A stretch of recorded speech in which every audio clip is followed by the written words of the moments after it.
tertúlia. Meu boa tarde aí para todos e todas. Hoje é dia 7 de janeiro de 2012, sábado. O verbete é de número 2170, 6 páginas, 49 logias e 13 máximos. Eu quero lembrar que nós estamos online, depois de 2 dias fora do ar. O tema é holopensene midiático. A especialidade é holopensenologia. Quem redigiu o verbete é a nossa veterana jornalista, professora Denise. Ela é a nossa jornalista sênior. É das mais antigas aqui da história nossa. Talvez é a sênior, é a decana. Você acha que é a decana do meu povo aí de jornalista profissional. Que você está na profissão, não deixou, não saiu daqui. Você é o monumento do jornalismo para nós. Então, ela é veterana, sabe tudo. Então, cuidado com essas 6 páginas, porque qualquer coisa, ela derriça madeira em vocês, tá certo? Definição. O holopensene midiático é um ambiente intrafísico, ou atmosfera pensênica, instalada a partir de informações difundidas por aparatos da mídia, seja na comunicação impressa, eletrônica ou digital, fixadora de padrões, quanto a comportamentos e atitudes, em geral, suscetíveis à mimetização.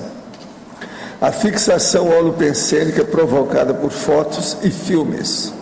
A anomia autopensênica. O papel da mídia na formação de opinião. A função social do jornalismo e da publicidade. O discurso midiático vazio, o discurso midiático persuasivo, as comoções sociais causadas pela morte de celebridades, o ímpeto de violência provocado pelo jornalismo policialesco sensacionalista, a fuga da realidade, a cultura da mídia sobrepondo-se à cultura familiar, o consumismo gerado pela publicidade, a formação do pensamento único, a monovisão, o acriticismo, a fixação diária pelo YouTube, a dependência do Facebook, a mania de twittar, a mídia enquanto versão high-tech do pão e circo romano. Por aí eu li apenas um trecho. A fatologia tem mais de 20 linhas. Os acoplamentos originados a partir de padrões evocados em filmes, notícias e livros. As assimilações antipáticas desnecessárias. A prontidão para assistir às consciências doentias evocadas. A preponderância do Kaju Chakra nas interações com filmes e novelas. A sustentabilidade do gabarito ortopensênico pessoal.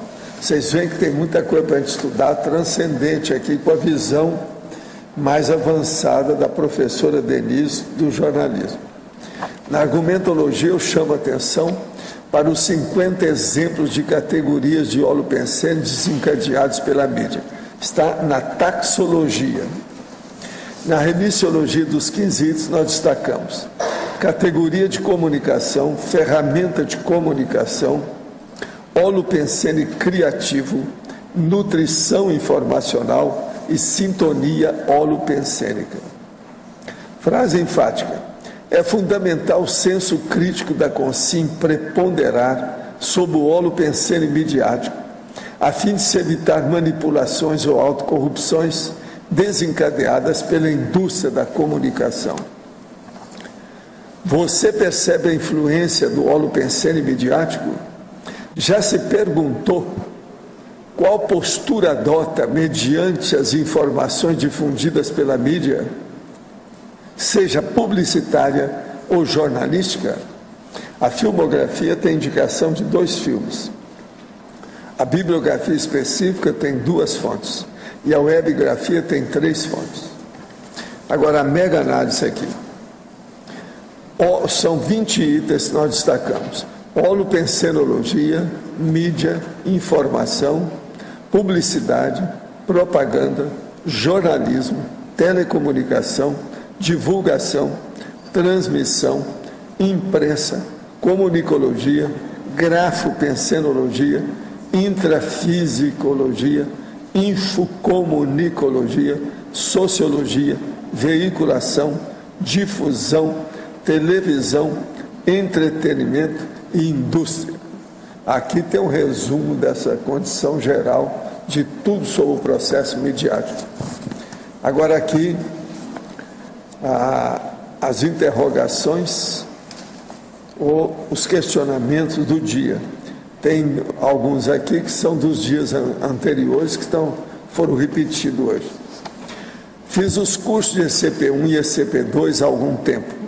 Quando fui ao Rio de Janeiro para o segundo curso, esperava muito encontrá-lo. Mas, exatamente naquele ano, o senhor deixara de ministrá-lo. Voltei com a pergunta que desejava fazer e continua sem resposta até hoje.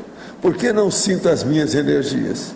Conheço todas as técnicas a aplicar, passei toda a minha vida tentando alcançar formas mais objetivas de ajudar as pessoas, desejar praticar a TENEC, mas como?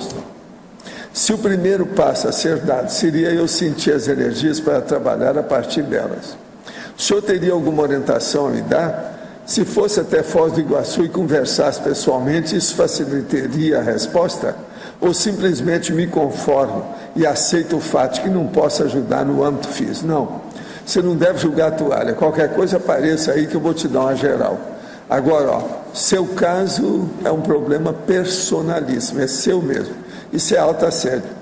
A gente dá um jeito, tudo é possível. Você vindo aqui, eu faço um arco voltaico em você e aí eu posso te dar o meu diagnóstico. Qual que é a causa exatinha do problema que eu acho? Agora, isso é minha opinião, né? Eu não sou infalível, eu faço força. Há uns dias o senhor comentou sobre a cariação que sofreu de seus colegas, inferindo em sua postura que era excessivamente rígida consigo mesmo. Já ouvi isso a meu respeito e me fez pensar. Gostaria de ouvir mais a respeito, considerando que o excesso de rigidez pode representar um desequilíbrio entre empenho mental e desequilíbrio psicossomático, causa de muitas descompensações. Penso que a pessoa e o grupo que me disse isso também poderia estar buscando cumpliciamente para a sua condição lânguida, lânguida aqui seria mais anômica, não é isso?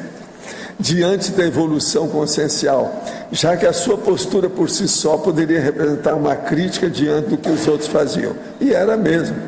Tudo era rapaz naquela ocasião. E moças. Esse ponto médio entre rigor, disciplina e equilíbrio ainda me parece turvo. O senhor poderia tentar esclarecer? Sim. O meu caso é o seguinte, isso aconteceu quando eu tinha 14 para 15 anos. E eles me colocaram na presidência da União da Mocidade Espírita de Uberaba. Era uma instituição de jovens, mas muito poderosa. Para vocês terem uma ideia, tem um lar espírita, tinha uma orquestra com canto, etc., tal, quer dizer, um coro, e vários departamentos. E eles me colocaram, eu, rapaz, como presidente da União. Agora, eles viram que eu era um cara rigorosamente organizado, disciplinado, mais do que o militar, mais do que você, sabe, chefe? Então, com isso, eles ficavam danados da vida porque eu não participava dos folguedos, do Uberaba Tênis Clube, de todas as coisas, atrações, envolvimentos, de tentações que havia no Uberaba Tênis Clube. O Uberaba Tênis Clube naquela ocasião era um quarteirão inteiro, o clube. Tinha tudo que se pensar na época. Outra coisa, tinha gente também que era campeão de natação lá dentro e tudo mais. Então, eles ficavam danados da vida comigo porque as moças queriam que eu participasse.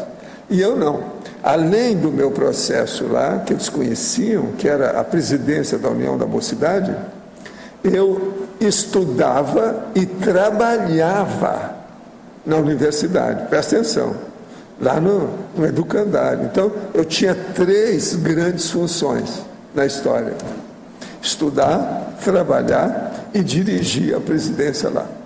Agora, Eles tinham razão até um certo ponto, mas isso eu tinha meus 15, 16 anos, 14 anos por aí. Agora o que se passa? Isso me deu na cabeça mais tarde, porque eu me senti tão cheio de mim e dono da pelota por cima da carne seca, que aos 28 anos eu tive infarto do miocárdio, por quê? Estava com workaholic, eu trabalhava demais. Isso foi quando eu estava terminando meu curso de medicina. Foi praticamente o dobro da minha idade. Naquela ocasião eu tinha uns 14 para 15 anos, depois eu tinha 28. E foi aí que me deu o infarto. E eu cheguei à conclusão que o infarto era o workaholism.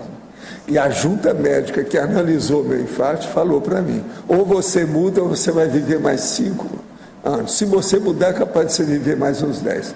Porque a ideia deles é o seguinte, um cara com 28 anos que tem infarto, ele tem outros infartos e morre logo. Isso é uma tendência generalizada. Agora, o que se passa? Em vista disso, o que eu fiz? Se é para eu me organizar, eu vou colocar a organização sob a organização, que é o que faltou para mim. Com isso, algum tempo depois eu senti que eu estava bem, que não tinha mais nada no coração. E falei com eles, não, eu não vou ter mais infarto, não tem mais nada. Agora, veja, agora recentemente, depois dos meus 70 anos, tem aparelhos aí, eles mediram e viram, olharam tudo no meu coração e viram a emenda. Onde é que teve um infarto e que a gente consertou aquilo. Esse conserto foi feito algumas semanas depois do meu infarto. Eu fiz com energia o negócio. Agora, a partir daquilo, segui a opinião deles. Então, a primeira coisa, não podia ficar lá em Uberaba. De 3 em 3 meses eu tinha que viajar. Por quê? Era gente demais, todo mundo em cima de mim, aquela loucura toda. E naquela ocasião já tinha um consultório, clínica gratuita. Era uma multidão todo dia. Uma loucura aquilo tudo. Agora, então, eu de 3 em 3 meses viajava. E o Chico gostava demais disso, porque ele queria também viajar. Então, com o passar do tempo, eu comprei até um apartamento no Rio, para ficar mais fácil a situação, tudo isso. Lá em Ipanema, tudo. Para acertar. E outra coisa, hoje eu estou chegando agora aos 80, quer dizer, octogenário, não tive mais infarto nenhum, mas peguei uma coisa. Eu tenho hipertensão desde 1960 para cá. Agora são 52 anos de hipertensão. A minha mãe teve hipertensão. O meu negócio é hereditário. A minha tendência é para isso. De modo que eu estou explicando para você, queria saber o que se passa.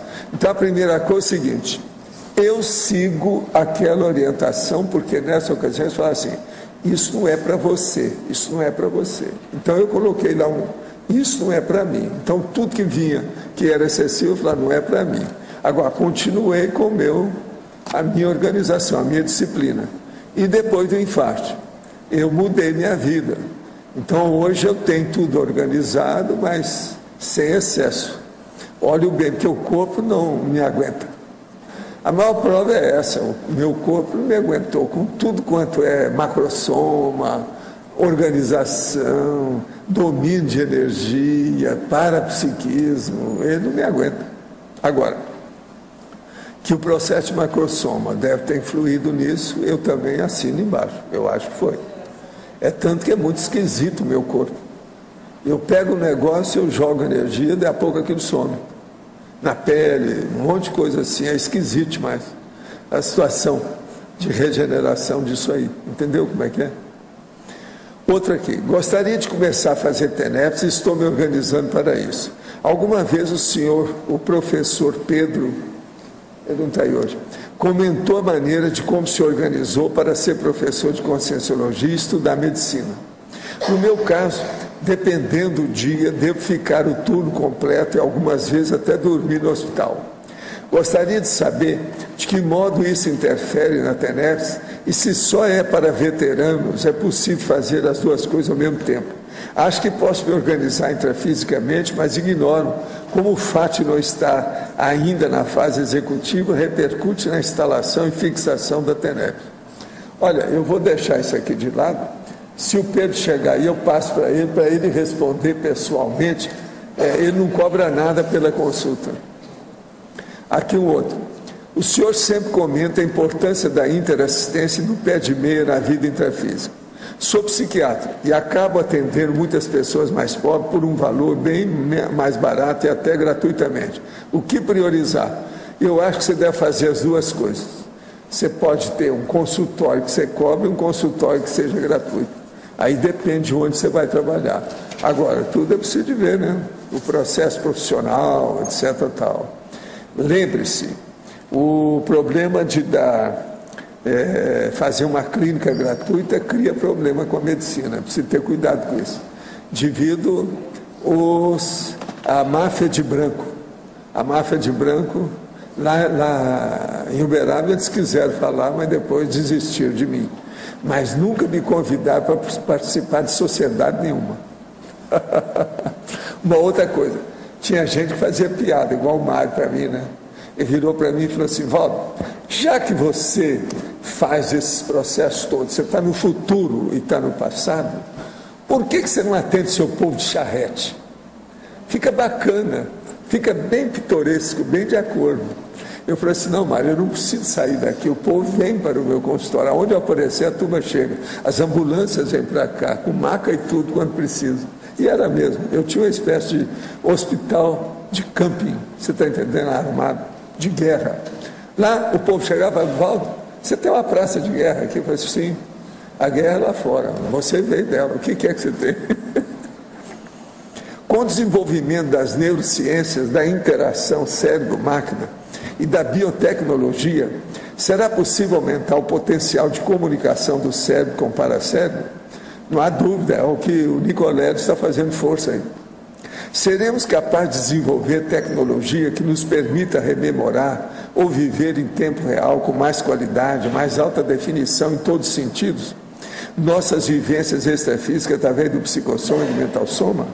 Existirão microchips que, implantados no nosso cérebro, permitirão essa maior comunicação com o paracérebro? Sim, eu já falo nisso, para microchip. O senhor poderia elucidar mais a respeito desse assunto?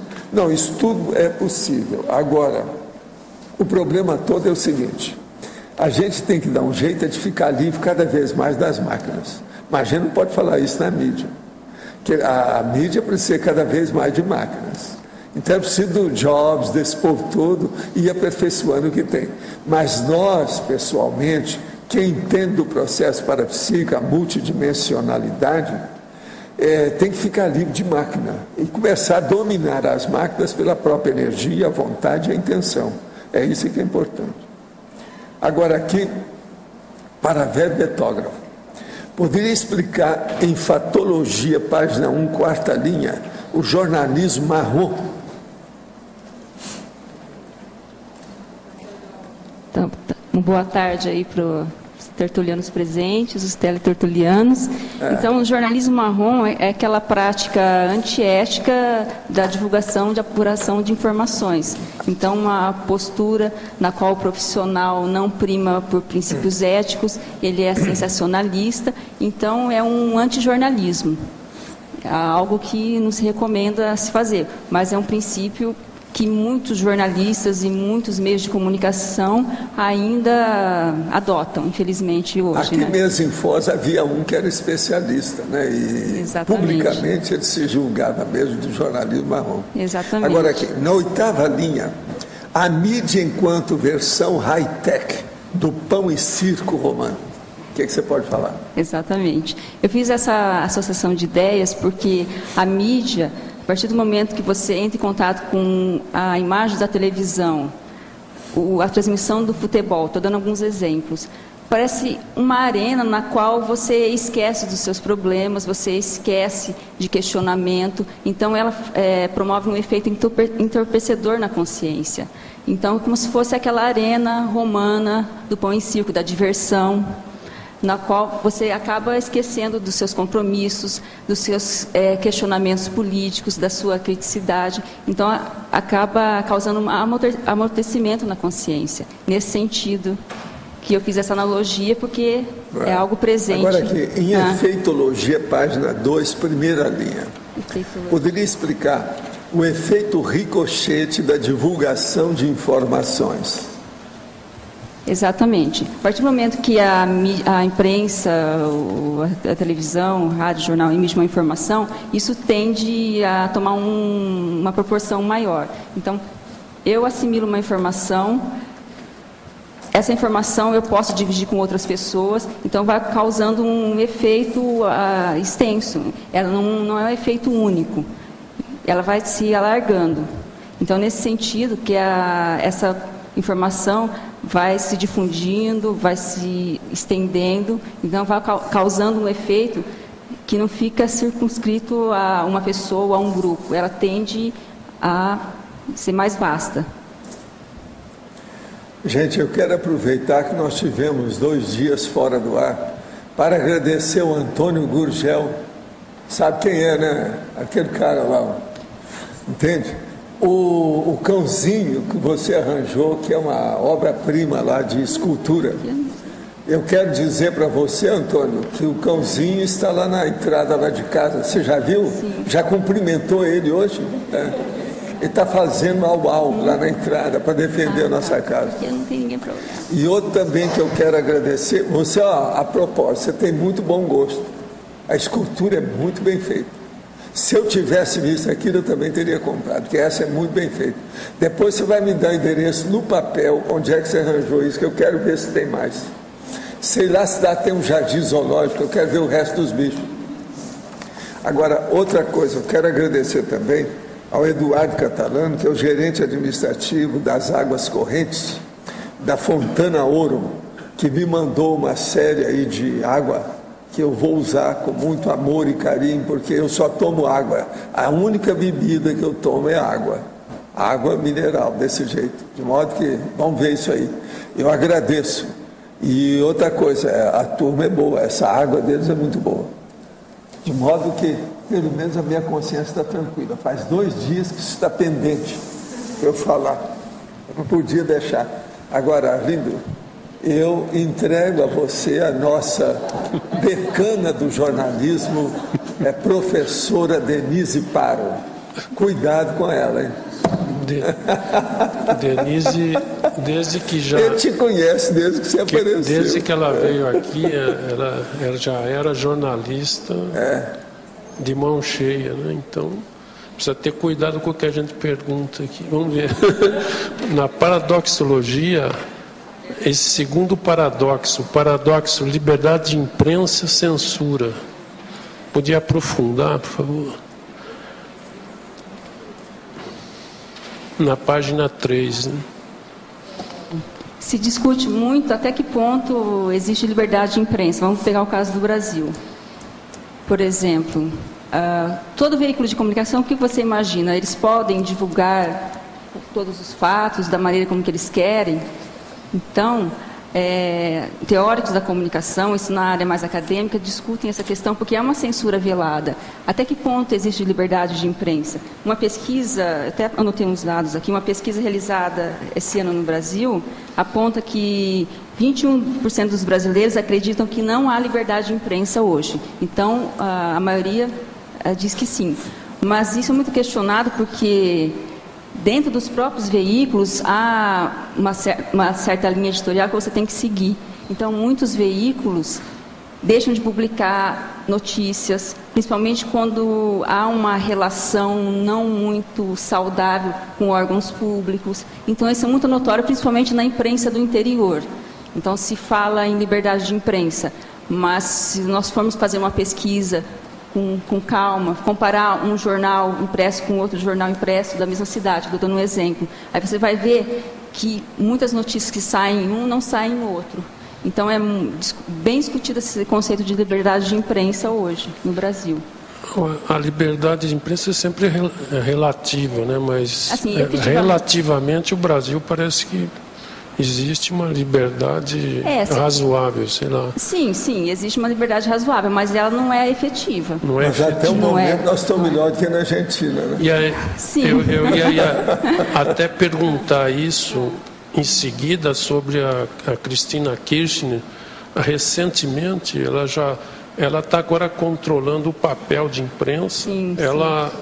Ela tem interferido na imprensa já há muito tempo, tem uma briga lá com o Clarim. O que você acha disso? Essa é uma política que tem sido assim adotada. Hugo Chávez tem feito isso, esses governos de esquerda que estão à frente aí das administrações daqui da América do Sul têm adotado isso. Então, por um lado, assim, quem apoia o esquerdismo, esse tipo de política, é a favor disso, porque eles dizem que esses grandes grupos empresariais, eles criam até certo ponto um monopólio da comunicação. Então, eles fazem o que eles querem, eles vão crescendo cada vez mais, adquirindo, por exemplo, um grupo empresarial de comunicação, ele tem jornal, ele tem rádio, ele tem TV, e o governo, ele quer, de certa forma, contrapor isso. Então, ele quer acabar com esse poderio, com esse, entre aspas, monopólio, né, que é essa corrente de esquerda que defende isso, acha que é um monopólio, que ameaça a democracia. Mas, assim, enquanto jornalista agora, eu sou contra qualquer tipo de censura. Então, se essa atitude do governo está ameaçando a liberdade de imprensa, está ameaçando a democracia, não tem como apoiar isso. Agora, se existe, por outro lado, esse monopólio, também há de se questionar e criar leis que regulem e minimizem esse monopólio, né? Essa supremacia de uma empresa de comunicação no país. Isso também não é, de fato, saudável. Então, há dois questionamentos aí. Essa questão de uma empresa se preponderar de vários veículos, isso não é saudável para a democracia, mas, por outro lado, o governo tentando censurar e não dar espaço para a expressão. Então, eu penso assim, qualquer tipo de censura não tem como apoiar. Agora, por último, aqui na politicologia tem a pseudodemocracia. Eu queria que você fizesse um paralelo com a democracia estadunidense, que, como a gente sabe, que lá existe uma pseudodemocracia tendendo até para... Sim, mas eu acho que aqui no Brasil também há uma pseudodemocracia, né? Também, né? Mas parece que a americana... No Brasil nós temos mais liberdade do que lá nos Estados Unidos. Eu digo de uma democracia... Está provado, esse foi o motivo que eu não quis ficar lá. Exatamente. Assim, estou dizendo pseudodemocracia porque, assim, nós temos liberdade, então... Aqui tem Partido Comunista, tem jornais comunistas, lá não existe. Exatamente. Você procura o nosso Eduardo Said falava isso. Em qualquer país do Oriente Médio, inclusive os islâmicos, você acha jornal comunista na rua. Nesse sentido. Nos Estados Unidos não tem parte nenhuma. Nesse sentido. Cadê a democracia deles? Então, onde não tem democracia, mais bravo mesmo, é em ditadura e nos Estados Unidos. Até um certo ponto, lá tem uma ditadura. A maior prova disso foi o senador, não é isso? Com todo o processo de caixa às bruxas, lá, durante a guerra. Agora, como você vê a imprensa americana em relação às grandes corporações, em relação ao próprio judaísmo que se fala aí, que tem um controle da imprensa? Essa questão que eu estou falando da monopolização, da oligopolização da comunicação, nos Estados Unidos é bastante presente. Com o advento da globalização da economia, essa tendência só se reforça. Então, você vê empresas crescendo, empresas comprando outras empresas de comunicação e elas ficam gigantes. Então, hoje, uma empresa de comunicação, ela tem internet, ela tem rádio, tem televisão, tem jornal impresso. Isso nos Estados Unidos cresce cada vez mais. É algo preocupante porque você vai deixar a comunicação concentrada em poucos grupos, onde a tendência é a uniformização dessa informação que é divulgada, a padronização, e você vai diminuir assim, a criticidade, o debate, porque não tem pontos de vista diferentes para interagir nesse aspecto aí. Então, obrigado, hein? Ao professor, de que modo o Brasil pode resolver o problema dos milhares de refugiados haitianos que chegam a centenas no Acre e Amazonas, atravessando fronteiras com auxílio de coiotes e lá ficam sem ter destino? Viramos uma espécie de Estados Unidos da América do Sul? Sem dúvida. Agora, eu acho que deve acolher o povo e fazer força. O Haiti precisa de assistência e os haitianos também. Tem que fazer a fraternidade de fronteira. Vamos dar um jeito nisso. Quais os critérios que podemos recorrer no dia a dia para a escolha de filmes, a fim de estarmos sempre aproveitando o tempo da melhor forma nos horários de descanso? Olha, eu procuro ver filmes que sejam documentários, filmes históricos que possam clarear aquilo que eu desconheço e filmes, no máximo, dramáticos. O mais eu não perco mais tempo com isso, mas olha a minha idade, eu estou com 80 anos, né? Então o negócio é diferente, você tem que ver a sua idade. Então, por exemplo, eu não tenho mais nenhuma, vamos dizer, espaço no micro-universo consciencial para estar vendo desenhinho, para estar vendo ficçãozinha, explosãozinha disso. Eu acho isso tudo de vomitar.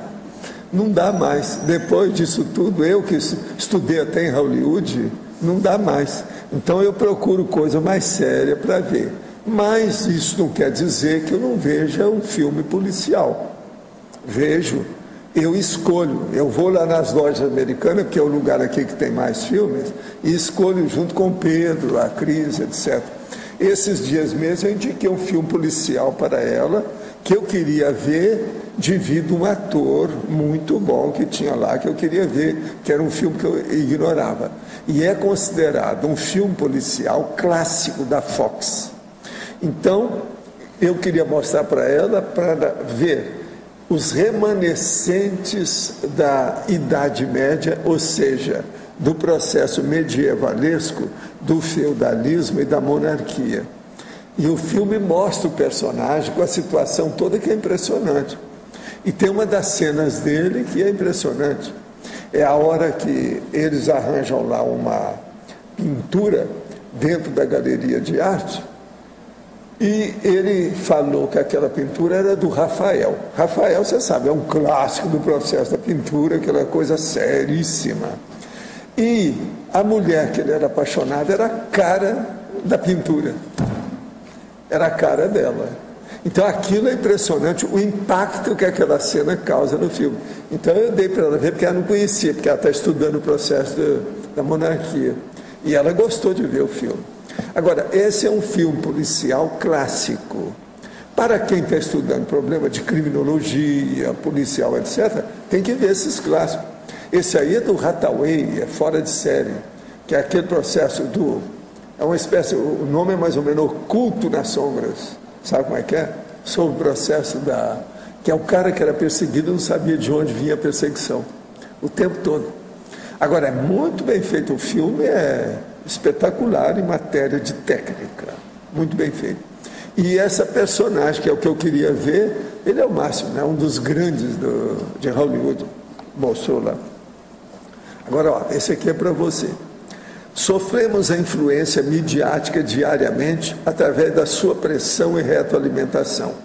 Como podemos auxiliar nossa juventude, que está se perdendo pela dependência do Facebook, Orkut, pela mania de tuitar nessa versão high-tech de pão e circo romano?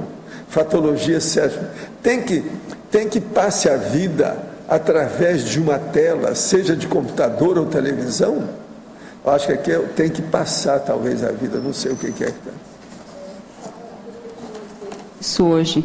Com a internet, nossa responsabilidade aumenta muito, porque hoje, com a internet, nós vivemos na cultura do excesso de informação.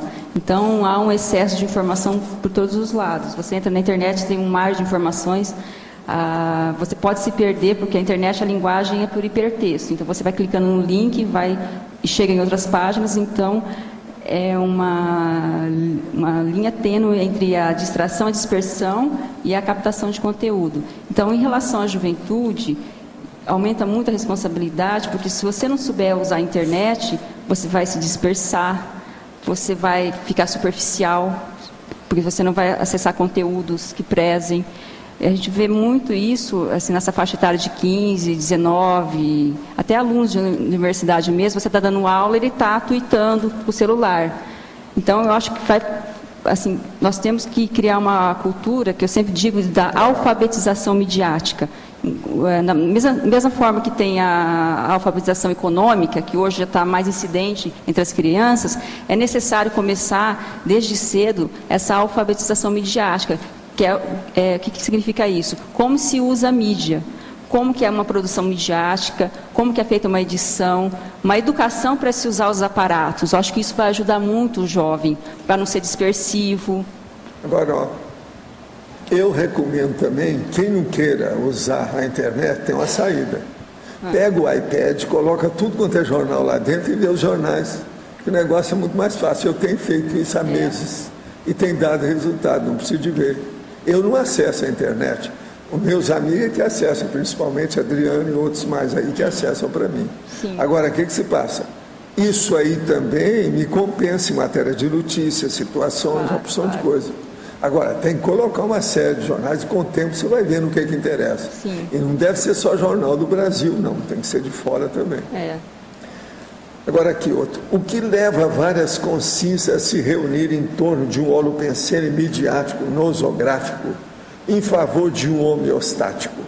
Por que em relação à imprensa aparecem poucas pessoas que podem ser consideradas cosmoéticas?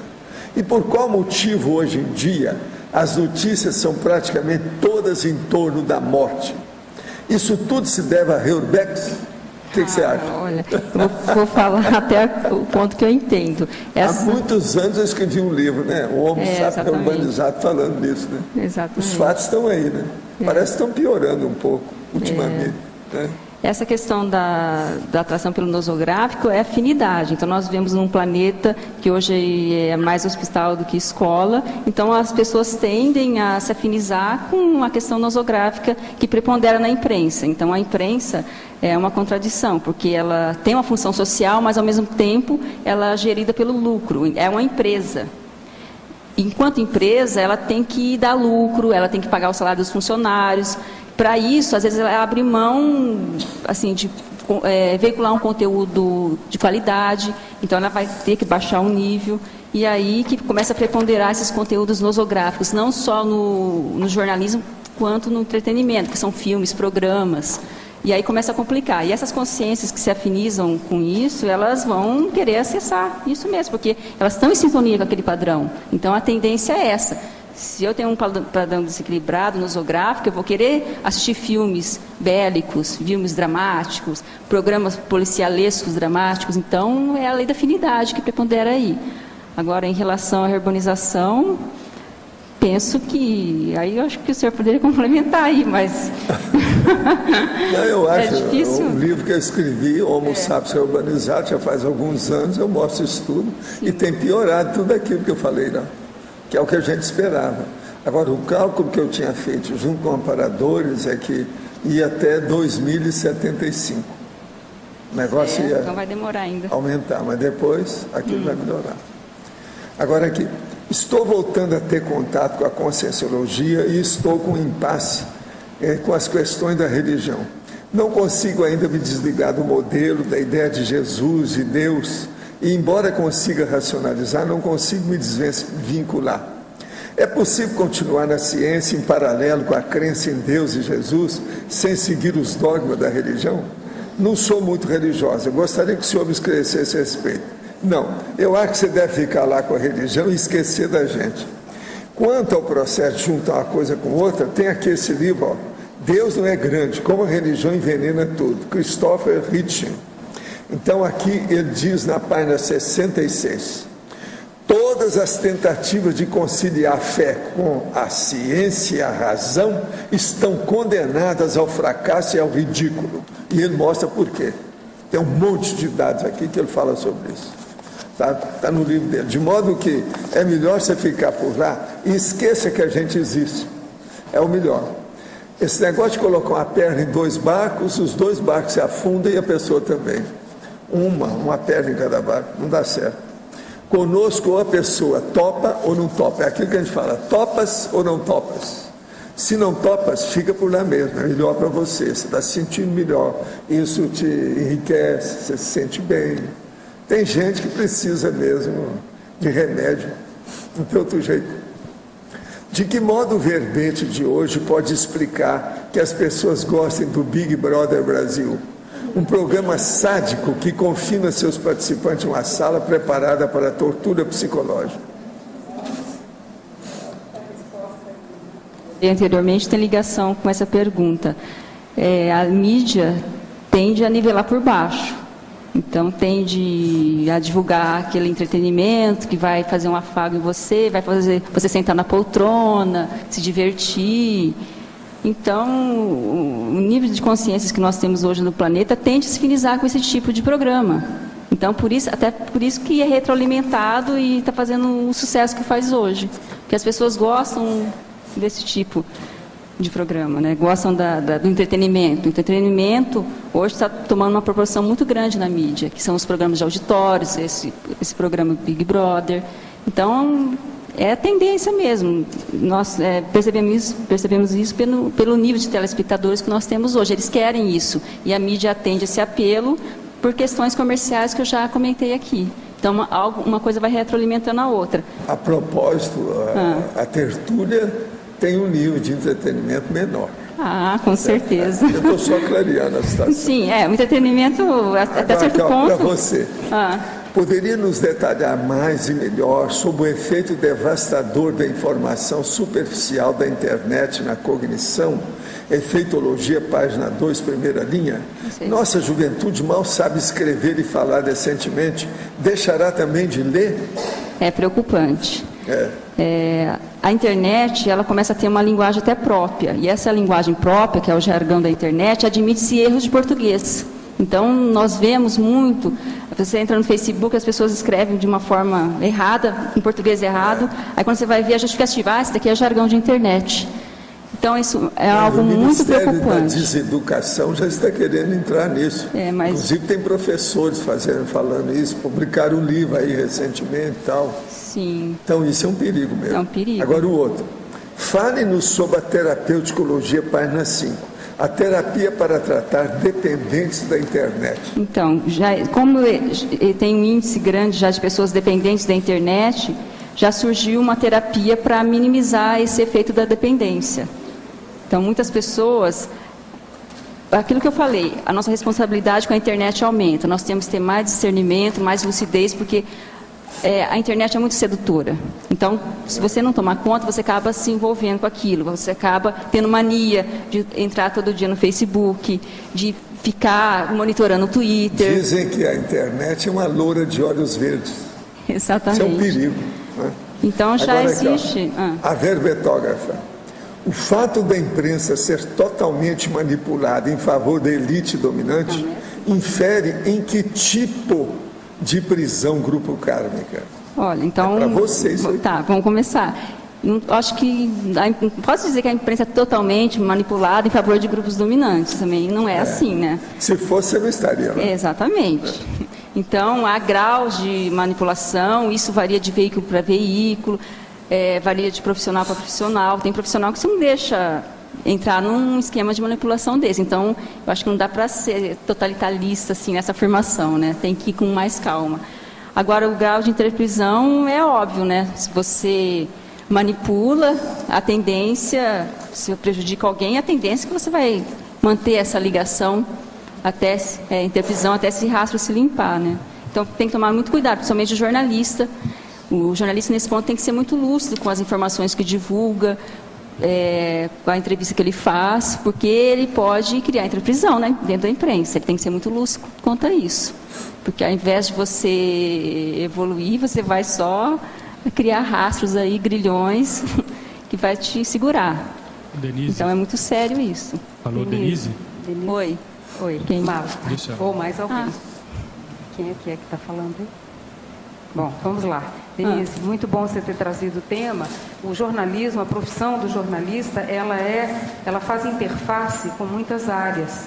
Ela é uma das profissões mais sérias, eu considero, porque ela é uma formadora de opinião, ela é uma voz onde a gente não pode falar, aquele jornalista pode. Por isso que tem o histórico, o científico, o jornalista especializado nos diversos temas.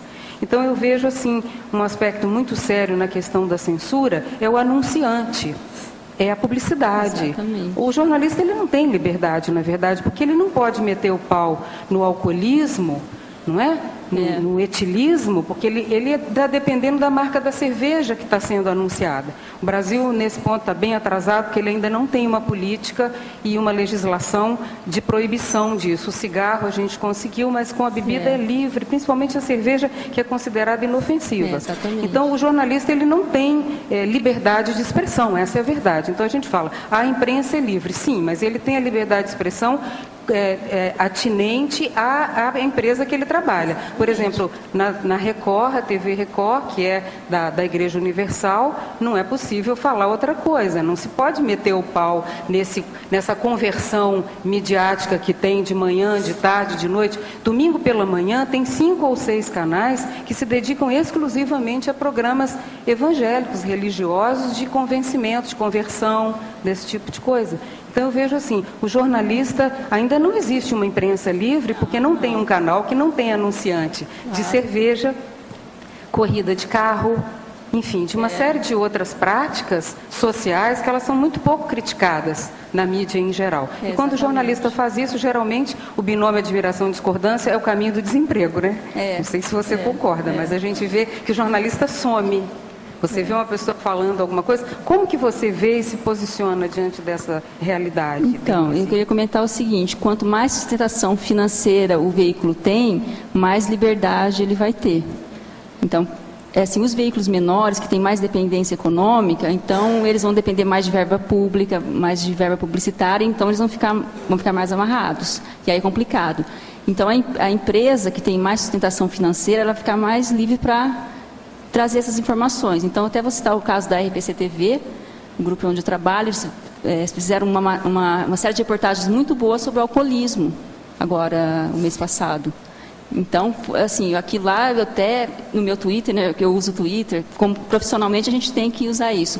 Eu até citei no meu Twitter, elogiei isso, porque essas iniciativas, às vezes não são muito elogiadas, não aparecem muito, passam desapercebidas, até como incentivo para isso, assim, voltar a ser feito. Então, nesse sentido, quanto mais sustentação financeira a empresa tem, mais desvencilhada dos anunciantes ela vai ficar, se ela for séria, né? Então, assim, apesar de nós termos um panorama mais desfavorável, há iniciativas nesse sentido. O próprio Fantástico, ultimamente, trouxe uma série para as pessoas se livrarem da dependência do tabagismo. Então, você vê que muitos telespectadores acompanham, começam a tentar colocar aquilo em prática. Eu conheço uma amiga minha que começou a tentar largar do cigarro depois disso. Então, tem, assim, umas iniciativas nesse sentido.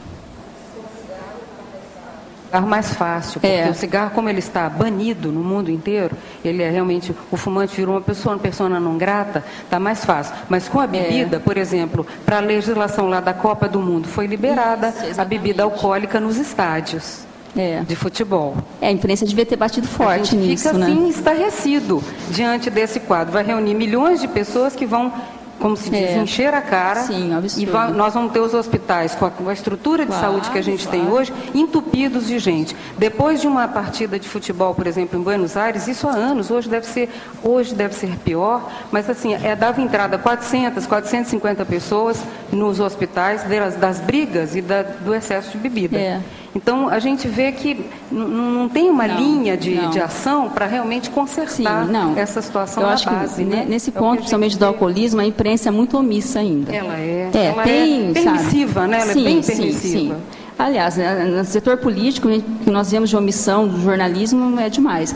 E também, você tem razão, essa questão do anunciante, ele pesa muito, porque infelizmente, é o que eu falei, o jornalismo tem uma função pública, mas ele é uma empresa, a empresa precisa de dinheiro.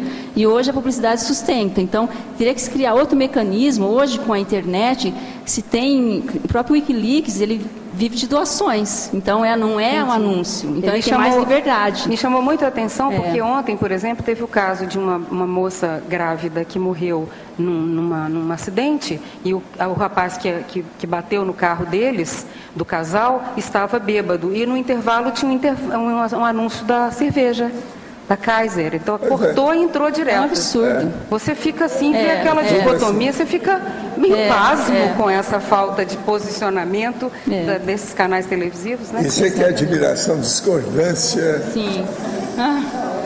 visando o dinheiro. Agora, Denise, você como a nossa decana de jornalismo, eu posso fazer uma pergunta a você? Claro. Qual a sua opinião sobre a revista Carta Capital atualmente? Atualmente? Não, nós sabemos que as revistas têm um posicionamento aqui no Brasil, né? Por exemplo, a Veja tem um posicionamento contra a esquerda, isso é histórico, notório, ela assume, eu acho que até o ponto bom é assumir isso. E a Carta Capital, ela publicamente apoiou o governo, a campanha da Dilma, e ela tem essa tendência, assim, de divulgar, assim, ganha ser mais toda favorável. a publicidade do governo. Exatamente. É impressionante, né? Como a Veja tem esse posicionamento mais radical, anti-esquerdista, ela assume que tem... Por isso que o interessante para o leitor ver as duas. O que é que ele quer, né? Que é esquerdista ou anti-esquerdista. Exatamente. Para você se informar, o Inácio Ramonet, que é o editor do Le Monde Diplomatique da França, ele esteve aqui em Foz, fiz uma entrevista com ele e comentou isso. Se informar dá trabalho. Não é você ler uma matéria, assistir uma reportagem de televisão que você vai estar informado. Você tem que se aprofundar. E às vezes isso requer você assinar 1, 2, 3 revistas, vários jornais. Não, o que eu estou falando, o iPad, coloca todos os jornais e revistas lá. Você tem que cruzar as informações. Como tem certas publicações que têm uns posicionamentos mais sólidos, você tem que cruzar as informações para ver, para chegar à sua conclusão.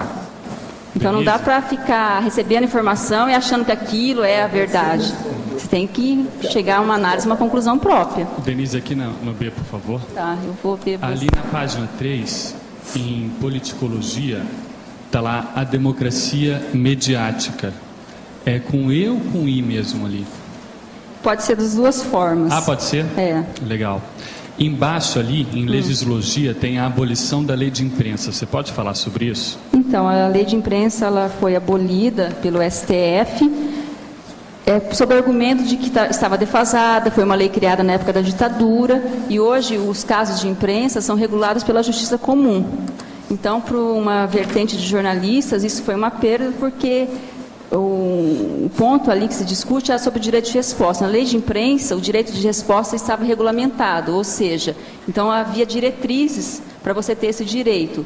Quando você pede direito de resposta, numa publicação, por exemplo, no jornal, você tem que ocupar o espaço que a informação que te ofendeu tinha. Então, se eu publiquei uma matéria em meia página, eu tenho que publicar o direito de resposta em meia página também, com o mesmo tipo de letra. Na TV, eu tenho que ter o direito de resposta no mesmo tempo que a informação anterior saiu. E com a Justiça Comum, isso ficou meio solto, em termos de direito de resposta. Então, muitos jornalistas criticam a abolição da lei de imprensa em razão disso. Apesar de que havia muitos pontos que ela estava defasada, porque foi uma lei criada na época da ditadura, né? Então, assim, principalmente os jornalistas do sindicato, nos debates que eu acompanho, eles criticam muito isso. Tá. Eu queria saber o seu posicionamento sobre duas questões, Denise. Uma foi aquela abolição, nem tão recente assim, a abolição da exigência do diploma de jornalista, né, para exercer a profissão. E sobre uma polêmica que teve com um livro que foi publicado chamado Privataria Tucana, que deu um problema na mídia, enfim, acusando o Serra e várias outras coisas, né? Qual a sua opinião sobre essas duas questões? Sobre a abolição do diploma, eu sou a favor do diploma de jornalista. Até porque eu acho que foi um golpe na categoria.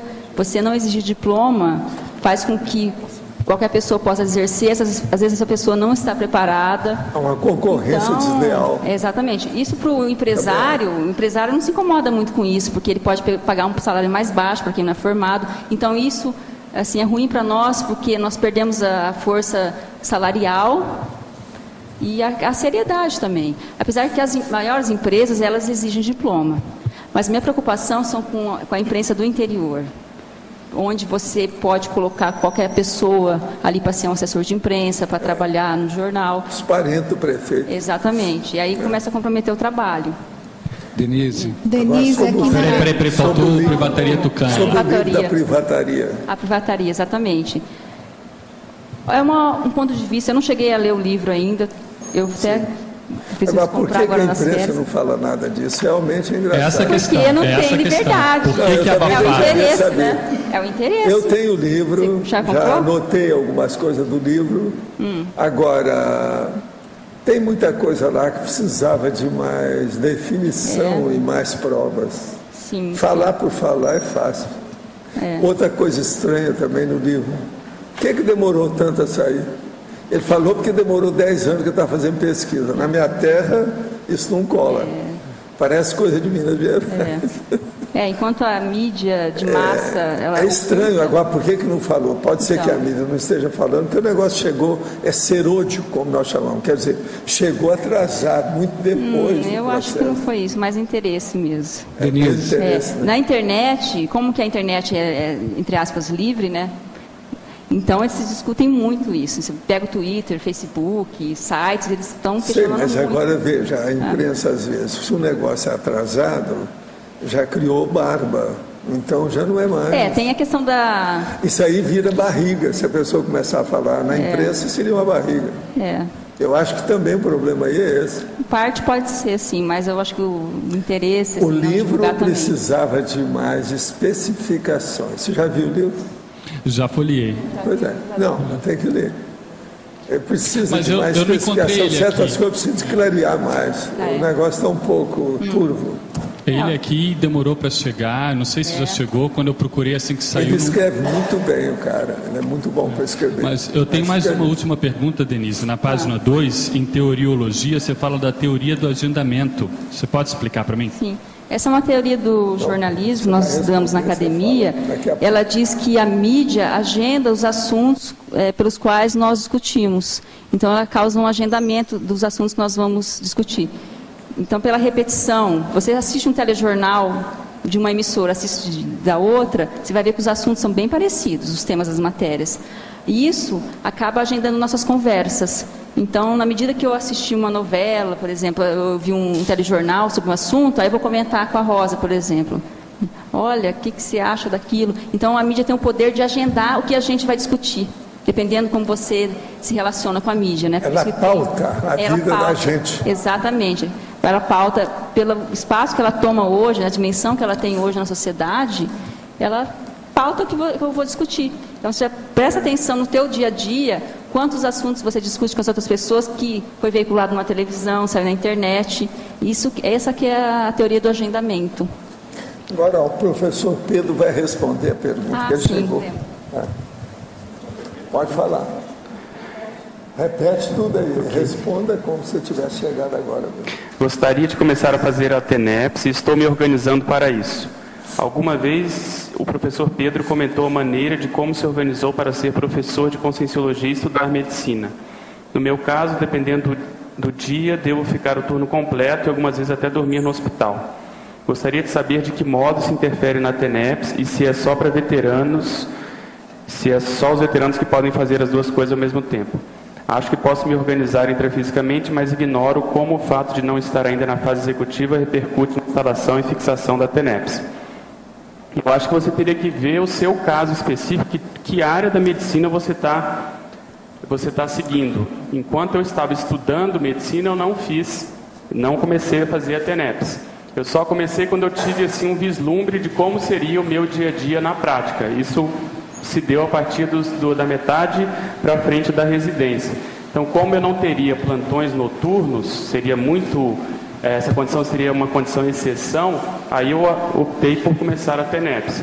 Mas se na sua especialidade há uma demanda muito grande por plantões, ou seja, você vai ter que dormir fora da sua casa vários dias na semana, por exemplo, eu acho que vale a pena retardar esse início da TENEPS para quando a sua vida estiver mais assentada. Então eu veria isso como o que é conduta padrão e conduta exceção. E além disso, isso que você comentou também de se organizar ao máximo para poder priorizar e levar essas duas coisas de jeito. Obrigado. Muito bom. O senhor poderia falar um pouco sobre o holopensene da cidade de Natal? Natal carece mais de assistência tarística do que Foz do Iguaçu? Como potencializar as ações da Intercâmbio no Nordeste e aproveitar a presença do Serenão, da Serenona, segundo o seu relato, nessa região? Lá é uma serenona que tem. Agora, o caso todo é o seguinte, vê o que é que faz, vamos ajudar o povo, e viva o Nordeste. Todo mundo está pensando muito no Nordeste, a Dilma também está trabalhando muito para o Nordeste. Vamos fazer a nossa parte. E lá também tem o Nicoleles, tem também o outro nosso amigo que trabalha com eles lá, entende? O Siddhartha. Então, vamos ajudar aquilo que a gente puder. Fiz o CIP, curso integrado de projeciologia, no final do ano passado. Esses dias tive uma projeção em que encontrei uma consciência enferma. Me ofereci para exteriorizar energia para ela e aceitou. Mas, quando exteriorizei, ficou muito e gritou muito e pareceu entrar em pânico. Me deixou confusa e assustada. A energia pode machucar alguém no extrafísico?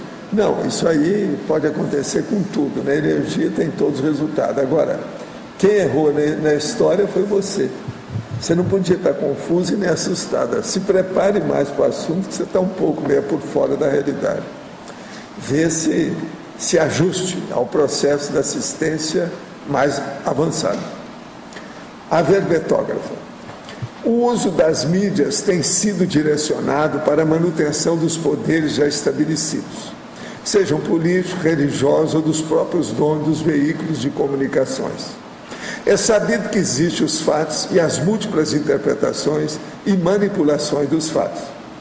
Caso esteja de acordo com o exposto anteriormente, em sua opinião, o que podemos fazer para alterar esses usos espúrios das informações nas mídias em geral?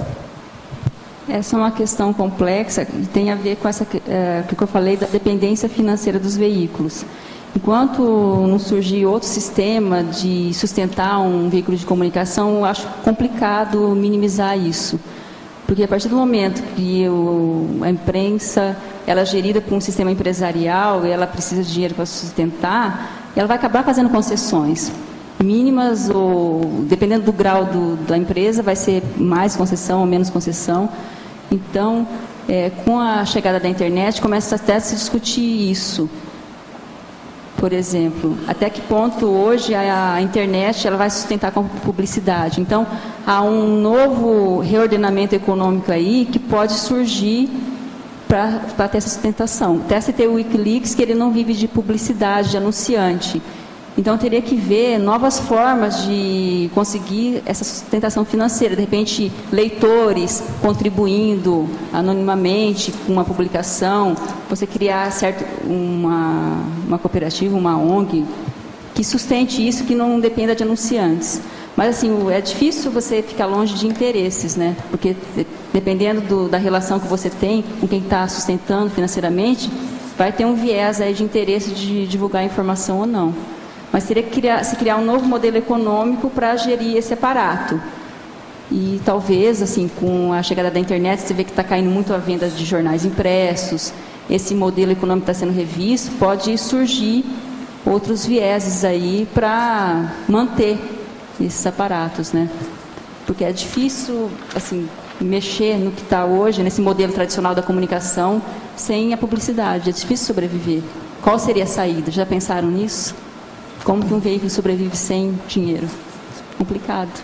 Denise? Aqui na letra A. Denise, aí em Fatologia, página 1, tem o seguinte, nas duas primeiras linhas, o papel da mídia na formação de opinião, a função social do jornalismo e da publicidade, com a informação relevante. Então, tudo isso é muito importante. Quando um jornalista ele faz uma entrevista sobre uma determinada matéria, no caso, houve mais ou menos no finalzinho do ano uma matéria com relação à violência e os problemas da escola, né, da rede estadual. E aí vários professores foram entrevistados com relação aos problemas que eles enfrentavam na sala de aula, na escola, né, com os alunos. E não foi essas entrevistas, elas não saíram na íntegra. Eu observei que os fatos mais importantes, relevantes e que tinham um peso muito grande com relação à opinião pública foram retirados. Então, seria por quê? Qual seria o peso maior, o comprometimento? Seria o grau de comprometimento que a mídia tem com relação ao Estado, aos políticos? E como fica, no caso, aí a informação relevante, né? Principal, mais importante, que aí vai ter um peso maior para o público, né? da sociedade, que não foi passado. Foi na televisão isso? Sim, não é, eu acho que é RPC. Ah, sim. A entrevista foi promovida por eles, né? E eles cortaram e deixaram partes sem muita importância, né? Então, até que ponto esse papel da mídia na formação de opinião é sério, né? Com a função social do jornalismo e a informação relevante. Sim. Como funciona isso? Eles informam realmente a realidade ou só arrumam e colocam da forma que eles acham melhor? A questão da televisão é mais complexa porque nós temos um tempo muito limitado. Então, eu sou jornalista de jornal impresso, mas eu trabalho dentro de uma emissora de televisão. Então, eu acompanho muito o dia a dia dos repórteres e do pessoal. Então, eles saem à rua, às vezes eles ficam 1 hora fazendo uma matéria, mas vai ao ar 1 minuto daquela 1 hora que eles fazem. Então, eles colhem 3, 4 entrevistas. Então, em razão do tempo, isso acaba complicando na hora de editar. Não tem como... O que foi visto não foi isso, porque foi uma semana inteira colocando informações. E não tinham informações reais do que realmente acontecia no dia a dia na escola, né? O que passou foi a informação de que mascararam a ideia principal, as informações, né, que realmente existia, né, de situações bem críticas que não foram mostradas. Aí... né, colocaram partes fúteis, assim, bem insignificantes. E foi uma semana inteira de matéria. Então, o que passou não foi essa questão de pouco tempo, não. Foi mesmo de priorização da informação, da realidade. Daí teria que ver a linha editorial do veículo, né? Porque há uma escolha editorial, há uma escolha de entrevistas, há uma escolha de conduta. Então, aquilo que nós falamos que o jornalismo, nós enquanto repórteres somos isentos, isso é um mito, né? Até cito aqui no verbete. Então, a partir do momento que você chega com o material da rua, o editor vai dar o tom. Então, pode ser a escolha dele. Isso em todos os veículos é assim. Eu sou repórter, escrever matéria, mas o editor, se ele quiser mudar o tom, não estou dizendo manipular, ele quer dar esse tom. Às vezes nós conversamos, eu faço a matéria, então vai por aí. Isso não é uma manipulação, é uma escolha, é um ponto de vista, você quer dar uma abordagem que você quer dar naquela matéria. Então pode ter sido uma escolha. E aí teve que avaliar mesmo, né? Porque enquanto sujeitos sociais, cada um vai ter um ponto de vista, uma impressão sobre aquela realidade. Então, às vezes, o que foi captado lá no momento foi a impressão que o repórter teve. Às vezes não teve essa impressão que as pessoas que estavam vivenciando tiveram, né? Então, é muito relativo isso. Eu encontrei com esse repórter e ele colocou que nem tudo ele poderia colocar. Então, a ideia que passou é que, como eram informações que dizia respeito à rede do Estado, né, de educação, então poderia ser que houvesse uma ligação com essa questão do comprometimento, né, com o Estado, com o governo. Exatamente. Que eles iriam ficar mal se passasse a realidade. Exatamente. Cada caso é um caso, né? Então tem que verificar. Pode ter havido uma omissão em razão de quê? Em razão de que esse veículo aí pode ter certo comprometimento, pode ser isso. Então a gente tem que avaliar bem se foi uma escolha editorial ou se foi uma pressão por ter algum comprometimento com o governo, né? Cada caso é um caso. Pode ter isso, sim. Então, como é que fica a informação verídica, real, verdadeira? O público, ele não vai ter essa informação. Não, a gente pode ser assim, também pessimista, dizendo que toda a informação é manipulada, cortada.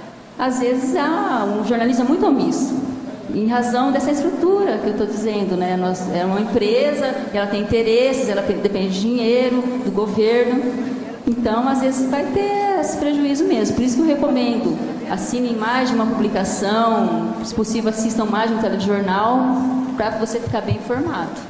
Porque cada veículo vai ter seu interesse. Às vezes ele pode se omitir, né? Não mostrar a mesma realidade. Infelizmente, é assim. Acontece mesmo. Aí o leitor, o telespectador acaba caindo no prejuízo, né? Denise, aqui no ar... Oi, falar. Continuar. Denise, parabéns pelo verbete, tá? Obrigada. Eu fico muito feliz de estar aqui hoje e estar sendo apresentado esse tema. Tá? Eu sou voluntária em Florianópolis, no IPC, na área de livraria e comunicação também. Sim. Aí nós temos agora, desde setembro, um espaço na TV Floripa, que é um canal comunitário, né? E aí a gente faz entrevista com os professores da Conscienciologia. E procuramos, assim, utilizar o princípio da descrença, né? Divulgar livros durante a entrevista e tal. Agora a pergunta é, como é que você recomenda, né? Qual seria a melhor maneira de estar levando informação sobre a Conscienciologia? E também, assim, em relação aos neologismos, qual é o limite entre estar usando o neologismo, entre evitar esse uso, ser mais acessível, e também, às vezes, o uso do neologismo pode estar acessando intermissivistas, né? Então, como é que você vê esse limite, né? E qual é a forma de daí ser mais assistencial? Estar atento ali ao campo que forma, ao contato com os amparadores, né? Todo o holopensene que tem ali favorável a esse trabalho. Como é que você vê isso? Acho que tem que ter um equilíbrio, também não eliminar todo o neologismo, que pode ser uma senha, como você está dizendo, porque na imprensa, qual que é a recomendação da linguagem jornalística? Para nós mesmos, convencionalmente, escreva o mais coloquial possível para que todas as pessoas entendam, para você acessar o maior número de pessoas. Então, convencionalmente, nós já temos essa conduta. Então, enquanto Conscienciologia, eu acho que tem que pensar nisso também. Então, você dá uma entrevista, explica o conceito e inclui neologismo, mas desde que você explique esse neologismo. Mas use termos coloquiais também para causar um rapport aí com a pessoa. Eu acho que isso é muito importante. Uma das técnicas que a gente recomenda num caso desse é o seguinte: televisão fala para analfabetos. Sabe, a maioria dos telespectadores são considerados analfabetos para a TV. Agora, então, o que você faz? Você traduz na linguagem popular, a linguagem científica, acabou, tudo fica melhor. Então você fala uma coisa em ciência e fala, isso na linguagem popular é isso, acabou. Você joga tudo na cara de todo mundo e ninguém vai poder reclamar. Claro, a gente procura fazer. Eu falo isso às vezes, ou já falei muitas vezes na televisão, no Brasil e no exterior desse jeito. É o que dá certo, porque aí você responde a todo mundo. Entende? Lembre-se, televisão é para analfabetos. É a caixa de fazer doido. Está de lá para Ponte Preta. Esse canal lá, TV Floripa, é um canal comunitário, mas é uma TV a cabo, então são assinantes que assistem e também é passada ao vivo pela internet, então todos podem assistir, né? E no site da TV, daqui a pouco eu divulgo aqui o site, mas e também está no YouTube, né? Canal IPC Florianópolis. Aí o IPC está criando um espaço para divulgar os vídeos que aí vão ser divulgados. Agora, seria bom vocês verem a TV Complex, lá do Tom Martins. A gente falou com o Tom Martins, com a Kíria, fazer um Ele dá aula sobre o assunto, já faz muito tempo. Mas toda a informação que vier ajuda. Obrigada. Denise, aqui, não sei se você vai concordar, que até certo ponto é um paradoxo que você tem, quanto mais pessoas você acessa, a mídia ela vai ficando mais apelativa, assim, você vê que você não tem a mesma qualidade de que quanto você tinha quando era só retida, assim, as artes, a cultura, os livros, era retida para uma parte da população, para a elite. Como é que você vê uma forma de estar melhorando a qualidade desse holopensene midiático, mesmo com o dinheiro por trás? Quer dizer, o dinheiro ele quer acessar mais pessoas, né? Que é a propaganda do produto. Sim. Como é que você vê uma forma de você melhorar essa condição? Eu acho que aí que nós caímos na reeducação da consciência. A mídia é um aparato, mas quem está por trás da mídia são as consciências. Então, quanto mais assim reeducada a consciência, mais esclarecida, ela vai fazer um melhor uso da mídia. E a partir disso ela não vai mais retroalimentar essa questão nosográfica, essa questão sensacionalista. Perdeu a audiência, a mídia vai mudar. Então se critica muito a imprensa, mas quem está retroalimentando essa imprensa, esses programas sensacionalistas? Somos nós, assim, né? Então a consciência retroalimenta. A partir do momento que nós temos mais educação, mais esclarecimento, eu vou desligar o canal, eu não vou perder meu tempo vendo aquilo. Então tudo cai na... Por isso que a Conscienciologia é importante, né? Tudo cai na consciência. Denise, aqui atrás. Aqui, ó. Eu queria sugerir em fatologia 2 pontos. O primeiro é com relação ao jabá. Eu sei que está exposto aqui, tem um ponto aqui que fala sobre o jornalismo na categoria de prestação de serviços, mas eu acho que fica mais impactante e mais claro colocar o jabá, né, com a forma de movimentar, né, o capitalismo movimentando a mídia. o tempo todo. Essa prestação de serviço, quando eu coloquei, eu pensei na questão de você fazer uma prestação de serviço mesmo. Pega, por exemplo, vésperas de feriado, você vai publicar quais bancos, quando o banco vai fechar, quando o banco vai abrir, qual o movimento que se estima em certas rodovias, é esse tipo de prestação de serviço que eu falei. O jabá, para quem não é um jargão do jornalismo, é você receber algo em troca para fazer uma matéria. Então, um pouquinho diferente assim na categoria, no meu ponto de vista. Mas isso existe no jornalismo, para quem não conhece. Então, você faz uma notícia, assim, veicula uma matéria e você recebe um brinde, algo em troca para fazer aquilo. Muitos veículos têm princípios editoriais que não aceitam esse tipo de concessão. Muitos deles. Então, aí varia da seriedade da empresa. Outro ponto que eu queria sugerir, ainda em fatologia, eu não sei como é que você vai organizar isso, tá? Mas é um fato que está bastante crescente dentro do ambiente das escolas. Eu sou professor de ensino médio e ensino fundamental, e o que eu percebo é uma alienação muito grande dos jovens pela adicção que está começando a haver com relação a dispositivos móveis. Sim, sim. BlackBerry, iPod, iPad, enfim. E quer dizer, os alunos eles vão para o recreio e eles não interagem entre si diretamente, eles ficam se comunicando entre si pelo Messenger que tem nesses dispositivos móveis. E isso está assim cada vez mais crescente, então acho que de repente valeria a pena de organizar isso aí. Eu coloquei até uma inspiração aqui, adicção aos dispositivos móveis pelos jovens nas escolas em substituição à leitura. Antigamente se via mais jovem lendo, batendo papo. Hoje em dia um ansiosismo muito grande de chegar na hora do recreio para poder se comunicar com gente que às vezes está na mesma escola, que está no mesmo quarteirão ali, né? E em substituição à conversa, à interação mais direta, mais pessoal, a presencial, né? Então, isso é interessante, sim. É algo preocupante mesmo. Nós vemos até nas faculdades isso. Então, essa interação, você está na mesma sala de aula e você conversa pelo celular com o teu colega. Então, é a cultura da internet que está trazendo novos comportamentos, novos valores. E isso a gente tem que questionar, né? Até que ponto é válido e como tentar, assim, cortar um pouco isso. Professora Denise, no Congresso de Empreendedorismo, promovido pelo IPC em Manaus, em novembro último, Luiz Ribeiro, radialista da Rádio Tupi do Rio de Janeiro, na sua conferência informou: conscienciologia é notícia. De que modo você analisa a aceitação da abordagem conscienciológica nos meios de comunicação e o impacto da conscienciologia na mídia? Olha, essa questão da aceitação... Isso é Eliane Stedley que está perguntando. Eliane Stedley. Essa aceitação tem a ver muito com como que você faz abordagem ao jornalista para apresentar a ideia. Então, dependendo como é feita essa abordagem, você pode ser bem aceito ou não.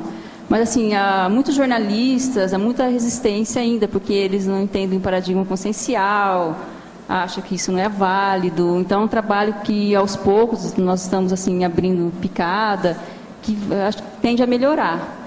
Mas vai muito como nós fazemos a abordagem. Por isso que é importante ter esse equilíbrio, você apresentar um release, assim, não com muito neologismo. Se tiver neologismo, tem que ter também, porque eu acho que é uma senha, mas explicar esse neologismo, ter um diálogo com os jornalistas, ir às redações para fazer essa abordagem, conhecer os jornalistas, e eu acho que isso tende a melhorar se for feito dessa forma.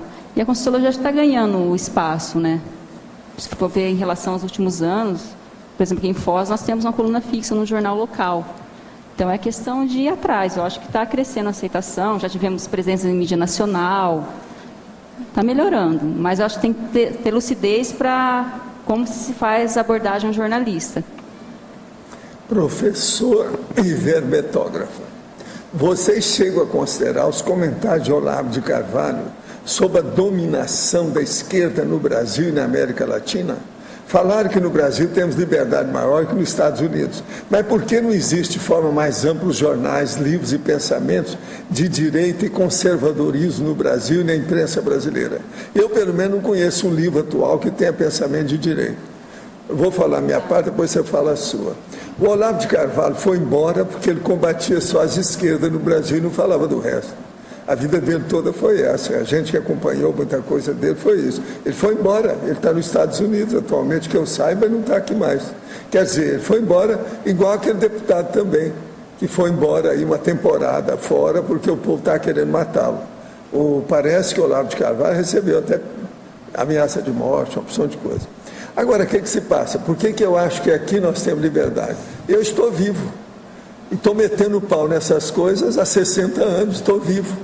Se eu estivesse nos Estados Unidos, eles tinham aquela argola aqui, outra no pulso lá, do jeito que aconteceu com o Norberto Kepp.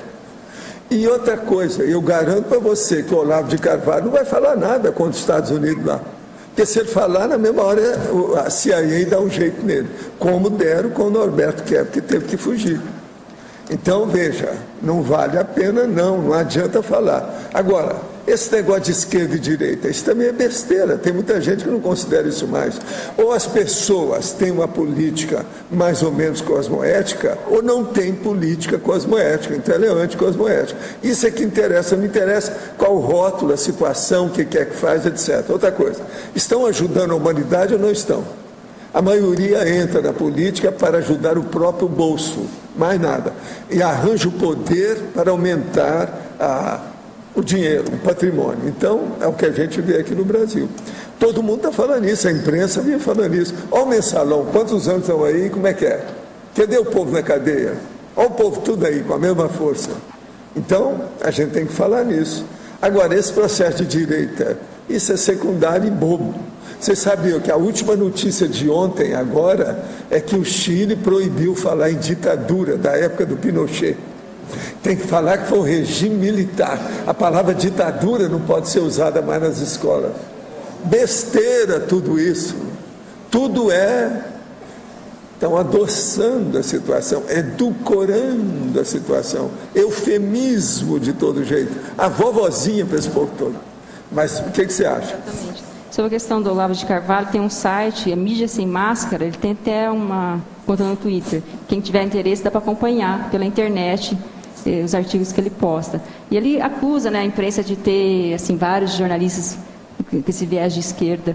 Mas, ao mesmo tempo, é uma contradição. Os jornalistas, quem é de esquerda acusa a imprensa de ser de direita. Então, é complicado isso, né? Um acusa o outro. Eles acham que a Veja é da direita. Exatamente, a Veja está achada como reacionária. A Carta Capital seria da esquerda. Isso. Ou melhor, a Carta Capital é vendida para o PT. E a Veja combate o PT. Exatamente. No Brasil, atualmente, é isso. Gostaria que fosse feita uma relação entre o processo de ideologismo crescente na América Latina e o controle de imprensa. Notando que atualmente a Venezuela, conduzida pelo presidente Hugo Chávez, ele está falando presidente, não podia falar o ditador Hugo Chávez, passou por um processo de censura e controle da mídia. Demais países, Coreia do Norte, China e Cuba, apresentam manietados as suas ideologias marxistas e tendência absoluta do controle da informação. De que modo a Conscienciologia encara o mesmo e crescente processo ideológico do Brasil, conduzido principalmente por partido da ideologia de Marx e Gramsci? Olha, o que eu vejo é o seguinte, Marx já está enterrado, já acabou, o comunismo já era, esse povo é tudo retardatário. Eles descobriram certas coisas, ainda estão querendo defender o negócio até agora, porque está dando dinheiro. Então o processo, enquanto der dinheiro, a pessoa coloca o cadáver vivo. Qualquer bobagem que tenha do passado, o problema todo que está havendo no Brasil é isso. Agora, o Hugo Chávez é um verdadeiro, aquele que o nosso amigo escreveu, os idiotas sul-americanos, que tem uma porção deles. Entre esses tem esse povo todo aí, que a gente não sabe. São os idiotas do estado sul-americano. É um fato isso aí. E essas coisas existem. Agora, o que se passa? Ele é um cara inteligente, mas usa condições perfeitamente patológicas, o Hugo Chávez. Ele não é muito correto, falta algum parafuso em alguma coisa dele, que poderia fazer isso muito melhor. Agora, parece que o que faltou nele é o seguinte, ele era um bom estudante, mas ele não estudou tudo, entende? Eu acho que faltou mais formação intelectual para o homem. Se ele tivesse, ele sairia melhor, até para defender o esquerdismo dele, Fidel Castro e etc. Tal. Agora, esse povo, Fidel Castro, Hugo Chávez, tudo isso já era jornal de ontem. Agora, para você, Crescendologia, página 2, final da primeira linha. Poderia ampliar o crescendo homeostático, informação, recepção, esclarecimento?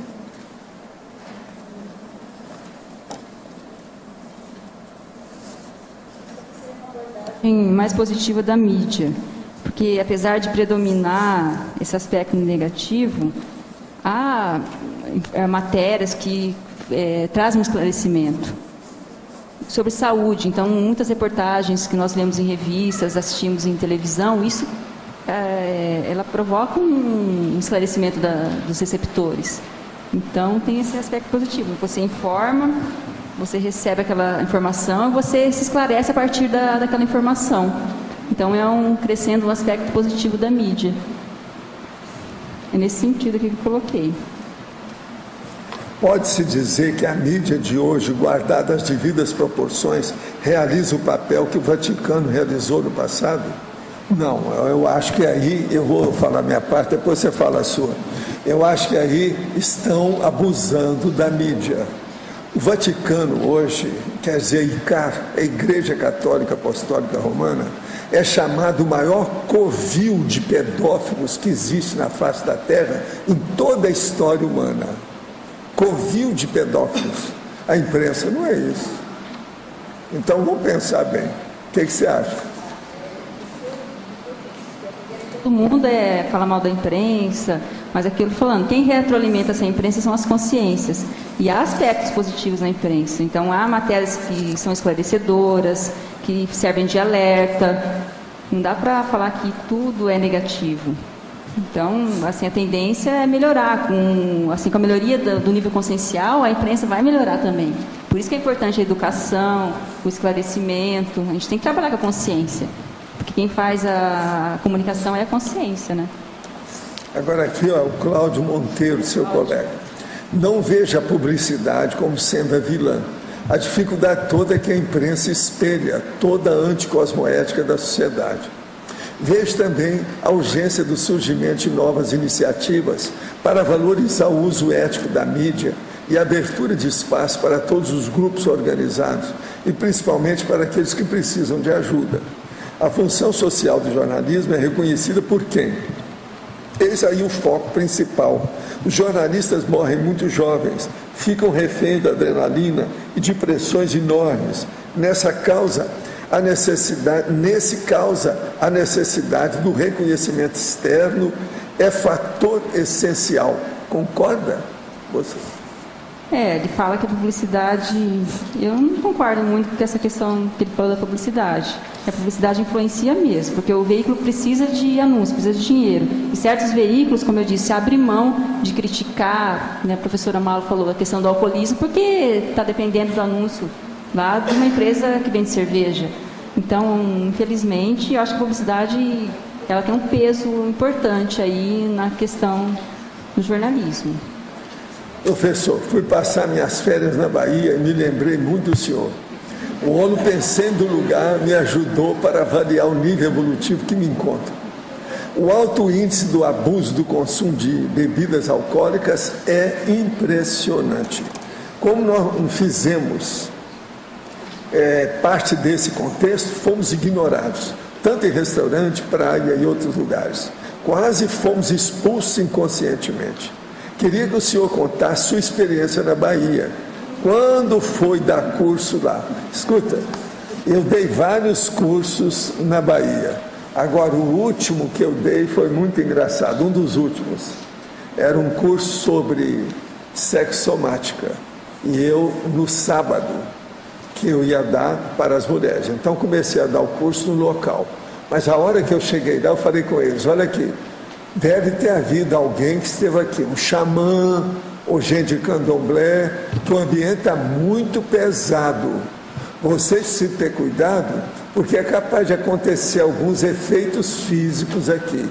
Se tiver, eu peço para vocês, isso é as mulheres todas do curso, Vocês ficam tranquilos, vamos sair devagar quando precisar. Se eu ver que vai haver alguma coisa, eu falo para vocês. Serão, às vezes, 2, 3 horas cada curso desse. Depois que passar 2 horas, eu falei com o povo, vocês agora saem, porque o processo das energias está achando ruim, vão começar a explodir umas coisitas aqui. Eu falei, o condicionador de ar atrás de mim, pá, atrás de mim. Aí o povo saiu do jeito que eu falei, tudo direitinho, etc. E aí começaram, todos os aparelhos começaram a estourar, e estourou depois o acumulador de eletricidade na rua, mas saiu um pedaço, tudo quanto era lá na rua. Aí a turma queria saber como é que ia ser o curso no outro dia. Eu falei assim, nós vamos aparecer aqui. Se amanhã não vai chover, o serviço de meteorologia já falou, amanhã não vai chover, amanhã é domingo, nós vamos dar o curso aqui no jardim. Não interessa que explodiu tudo, vamos insistir. E tudo isso aconteceu. Agora, deu um trabalho danado, porque estourou tudo lá, aparelhos, e depois o acumulador de energia que estava em cima do poste, estourou todo. Deu problema, pegou fogo, aquelas coisas todas lá. Agora, a Salvador é brabo. Tem aquele lugar, por exemplo, que eu fui lá para inaugurar um grande local de recepção do público, que é um salão de convenções, um prédio que foi feito para isso. Um dos primeiros, talvez naquele caso lá, era o primeiro grande evento que havia. E o cara, que era um sujeito do México que cuidava dos eventos, me pediu para eu ir em primeiro lugar. Inclusive tinha um hotel que ia ser inaugurado concomitantemente, tudo junto.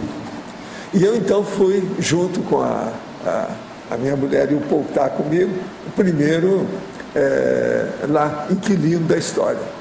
E eu cheguei então, vi as bobagens todas que tinha no hotel novo, etc. Aí me chamaram para dar opinião sobre o assunto, consertaram o hotel depois, que eu fiquei sabendo tudo isso. Mas teve um caso engraçado lá. Quando eu estava atendendo o povo, que eles me davam uma praça para atender o povo. Então eu falava com aquele monte de gente, tudo aberto. Aí era mais ou menos meia-noite, já era para fechar o trabalho, que eles iam fechar depois da meia-noite. Então, eu estava lá, e aqui no meio, na praça pública, dentro do edifício, quando passa um casal, e eu estava trabalhando com o povo, com as energias, para mostrar o processo da projetabilidade lúcida com energia. Então eu falei assim, olha, vê se vocês sentem a energia aí. Então eu ia até lá e saía. Uma mulher foi passando e viu que eu era uma pessoa dupla. E começou a gritar, o homem é duplo, o homem tem 2 homens num só. Ah! E começou a gritar, agora a mulher era gorda, caiu no chão, foi um escândalo, aquilo terminou a noite lá. Agora lá tinha disso tudo, todo dia tinha alguma coisa nessas, era um evento desse tipo, você está entendendo, que aparecia de tudo ali.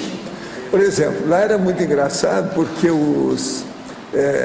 vamos dizer, várias daquelas equipes que atingiam o povo, eles me chamavam para ir antes para limpar o ambiente deles, entendeu?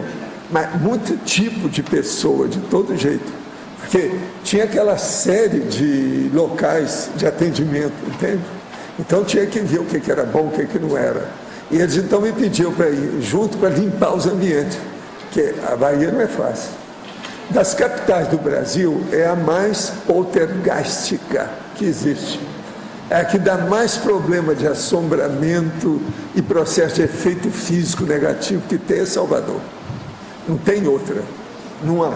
Nem o Rio de Janeiro, São Paulo, que tem muito mais habitantes, não é assim. Salvador é difícil mesmo. Então, o que a nossa amiga viu é justamente isso. Ela estava com a família, por isso que ela está sentindo um problema no osso. Agora, outra coisa. Lá, por exemplo, em Salvador, a minha mulher, numa das viagens que eu fiz lá, foi assaltada pelo taxista. E outra coisa, gente, eu não procurei a polícia nem nada, porque senão poderia dar tiro. O cara avisou para ela, não procure a polícia, porque nós temos uma armação aí, tem um regimento para tomar conta disso.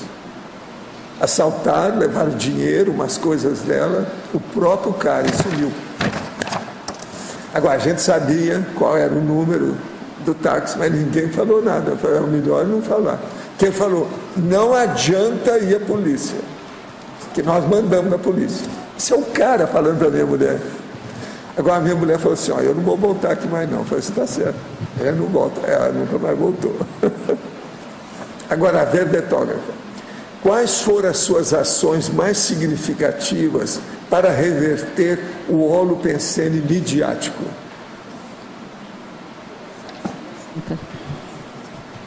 Olha, no meu dia a dia profissional, estou inserida num holopensene midiático que eu, às vezes, sigo alguns princípios na definição de matérias. Então, nós sugerimos algumas matérias para fazer. E eu penso, às vezes, qual benefício vai trazer essa matéria assim, para a maioria das pessoas. Então, eu sigo alguns princípios para não cair nesse holopensene. Um deles é pensar em sugestões de matérias que sirvam de alerta para as autoridades, que tragam mais esclarecimentos para as pessoas, que apontem deficiências assim, a serem melhoradas. E aqui, como eu estou numa região de fronteira, eu trabalho muito com matéria de segurança. Então, quem acompanha o meu trabalho vai perceber isso. Eu estou inserida muito assim no holopensene, até assim, bélico às vezes, tanta matéria de segurança que eu faço. Mas eu procuro reverter isso de uma outra forma, assim, para alertar, né? Que sirva como alerta. Denise, oi. Marilza aqui no C. Sim. Parabéns pelo verbete, é bom te ver aí, porque é uma experiência muito positiva, né? Ô, Denise, em parafatologia, você colocou a prontidão para assistir às consciências doentias evocadas. E no último crescendo, você coloca o crescendo evocação, assimilação e assistência. Eu queria que você falasse um pouco sobre essa sua experiência, o seu crescendo profissional, já que a gente viu aqui que o jornalismo, ela também é uma profissão que você precisa ter cuidado para manter a sua ética pessoal, os seus valores morais e desenvolver um bom trabalho. Então, eu gostaria que você falasse sobre essa questão assistencial, o seu parapsiquismo, esse crescendo interno, consciencial que você teve na sua profissão. Sim, eu acho que nesse ponto de vista, a Conscienciologia me ajuda muito a ficar no jornalismo hoje. Porque eu sou repórter de campo, então não sou uma repórter que fica em redação. Às vezes eu fico alguns dias, mas eu faço trabalho de campo. Nesse trabalho de campo, nós interagimos com as mais diversas consciências. Interagimos com políticos, sabe? Vamos a lugares, às vezes, perigosos. E a Conscienciologia me ajudou muito nessa questão do equilíbrio homeostático, das técnicas energéticas, na desassimilação. Não que eu seja mestre nisso ainda, mas eu procuro aplicar. Eu acho que sem isso, eu não sei se eu estaria hoje no jornalismo, porque a pressão é muito grande, como você sabe. A pressão de pessoas, às vezes de leitores. Nós escrevemos coisas que às vezes agradam as pessoas, mas assim, não é a questão pessoal, mas é que você tem que fazer uma denúncia que vai ser melhor para todos, e tem muita gente que não gosta disso. E às vezes eu recebo telefonemas, sabe? Olha, não gostei, mas eu tenho que sustentar isso, tenho que sustentar meu argumento, minha posição. E nisso, a Conscienciologia ajuda bastante no equilíbrio energético, no discernimento, no posicionamento. Então, eu cresci muito, assim. Eu acho que hoje eu estou no jornalismo muito em parte em razão de conhecer as técnicas da Conscienciologia, porque é muita pressão. Então, nós temos muitos casos de colegas que tomam medicamentos, que precisam se equilibrar, não tem, às vezes não consegue por si mesmo, então acaba recorrendo a esse tipo de coisa, porque a pressão numa redação é imensa, nós temos que cumprir horários, então nós lidamos com várias pessoas, com temperamentos diferentes, algumas com temperamentos explosivos, é difícil. Então, nesse sentido, eu cresci muito. É uma oportunidade parapsíquica, porque você convive com o mundo. Você vai a inúmeros lugares, conhece inúmeras pessoas. Então, o contato, o rapport que você cria é imenso, tanto com leitores quanto com entrevistados. Então, você conhece o mundo, às vezes, em 10 anos, assim. É inegável que a conscienciologia, suas técnicas energéticas, dão um suporte a qualquer profissional, né? Para sobreviver aí fora. Isso é inegável, realmente. Parabéns pelo verbete, muito obrigada pela informação, que eu acho que vai ajudar muito aos novos profissionais de qualquer área. Obrigada. Denise, opa, aqui no A. Eu teria 2 perguntas para te fazer aqui no B. Sim. A primeira, voltando ao assunto do Luiz Ribeiro, aqui. Eu tive a oportunidade de assisti-lo em 2 palestras, uma aqui no Summit e a outra em Manaus, onde ele fala sobre conscienciologia. A palestra dele é essa: conscienciologia é notícia, e ele argumenta que o que dá notícia é aquilo que é inovador, que não é feijão com arroz. E que o princípio da descrença coloca essa inovação em qualquer aspecto da vida que você for levar no dia a dia. E assim, é uma energia impressionante, assim, uma teática, um amparo, ele falando isso. Eles estão com um programa de mais de 10 anos, né, de audiência disparada no horário nobre, na rádio. Eu te pergunto, o que você acha disso? Você concorda? Você tem experiência nesse sentido também? Da conscienciologia notícia? De trabalhar assim com a conscienciologia e tendo essa verbação de que sim. A conscienciologia realmente é possível você abordar qualquer assunto na mídia. Sim, sim. É isso que eu falei. Conforme a abordagem que você faz e conforme o entendimento que o repórter tem, você pode pegar, no jornalismo nós usamos ganchos, né? Números, ganchos para você fazer disso uma notícia. Então, tantos fatos que ocorrem no dia a dia, e esses fatos têm paralelo com a conscienciologia. Então, você pode fazer uma abordagem com uma associação. Então, acho que esse trabalho que eles fazem ali no Rio, aqui tem uma rádio local também que exibe um programa diário, isso respalda assim, a conscienciologia e mostra que está tendo mais abertura na mídia, né? Então, dependendo da abordagem que você faz, é possível mesmo fazer essas associações e fazer com que a conscienciologia seja notícia, sim. Desde que seja feita por profissionais especializados, eu acho que é válido. Minha experiência enquanto notícia na conscienciologia é mais interna. Eu fiz alguns contatos com mídia, mas foi mais fazer o jornal aqui interno, mais para o público interno mesmo que eu trabalho. E assim, eu não tenho muita ênfase. A Comuniconsa agora está fazendo esse papel, né? Então, eles que estão trabalhando mais nessa área. Tá. Outra pergunta que eu queria fazer. Qual o efeito que você vê dos prêmios de jornalismo na questão do Glasnost entre os profissionais? A questão dos prêmios é uma faca de 2 gumes, porque muitos jornalistas fazem matérias pensando nos prêmios. Mas, por outro lado, é um incentivo também para que ocorram grandes reportagens, e essas reportagens muitas vezes trazem denúncias, né? Então, aí depende muito da intenção do profissional. Muitos jornalistas criticam, assim, esse tipo de conduta porque é como se estivesse usando dinheiro para incentivar a reportagem, sendo que o jornalista já tem uma função pública, é de dever do jornalista fazer grandes reportagens, fazer investigações, mas às vezes ele faz isso em razão dos prêmios. Mas nós temos um problema no jornalismo, que é a estrutura organizacional. Então, para você ter uma equipe para trabalhar numa grande reportagem, você tem que abrir mão do profissional, às vezes, por meses. E muitos jornais não tem como bancar isso, você sustentar uma equipe de 4 profissionais para fazer uma investigação por 2 meses, 3 meses, que isso requer, né? Fazer uma matéria de peso requer tempo. E por isso que, às vezes, o jornalismo investigativo, ele não é tão valorizado hoje, porque você vai ter que dispor de recursos e profissionais, e as empresas não querem apostar nisso, porque isso custa, né? Tem custo, aí cai na questão econômica também. Mas, assim, em razão dos prêmios, muitos profissionais se motivam e têm havido trabalhos interessantes aí que resultaram em premiações. Então, aí depende da intenção mesmo. Você quer fazer a matéria por sua função jornalística ou você quer fazer para ser reconhecida pelo prêmio, né? Alô, Denise. Permite uma pergunta. Não vi referência nenhuma aqui sobre o jornalismo placa branca. A chapa branca? Chapa branca. Eu convivi muito com isso, inclusive foi um tempo um deles, mas não aguentei. Sim.